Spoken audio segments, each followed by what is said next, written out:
Hi, this is James from Bowga Hunting. For those of you who don't own land, public land is not the only option. Often there are great hunting opportunities around you. All you have to do is get permission to hunt them.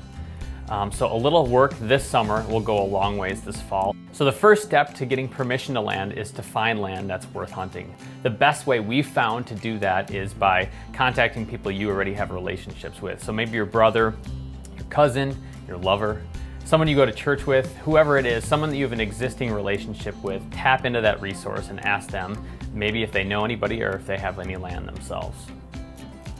Next is boots on the ground. So when you're driving around, make note of where you see deer go, maybe good habitat, and come back and check those spots out.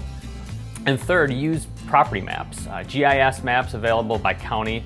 Otherwise, you can use things like the HuntWise app to find property lines and contact information as well. So remember, utilize existing relationships, do the work, put some boots in the ground, and rely heavily on property maps. The next and probably most important step in getting permissions is contacting the landowner themselves. So in a time of COVID and social distancing, we've been sticking to letter writing. Plus, with letter writing, you're able to canvass a ton of different properties and knock out a bunch at once. We like to break our letters down into 4 separate parts. First, the introduction, introduce who you are and the property that you're hoping to get access to. Next is the request. State what you want to do, you want to hunt the land, and what you're willing to do in return. I follow that up with background about who I am, my family, and some of my experience hunting.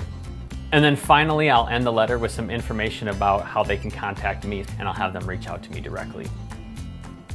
When I'm writing these letters, I found that professionalism balanced with a personal touch to be especially effective. You don't want to be too rigid, but also you don't want to be too familiar.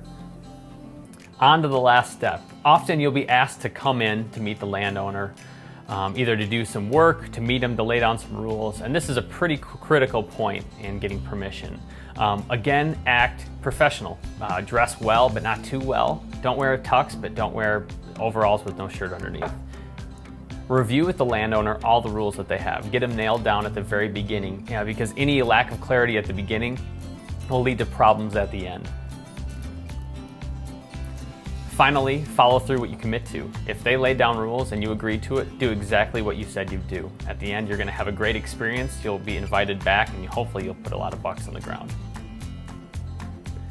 So remember, when you meet the property owner, dress the part, lay down very clear rules, and stick to the agreement that you make.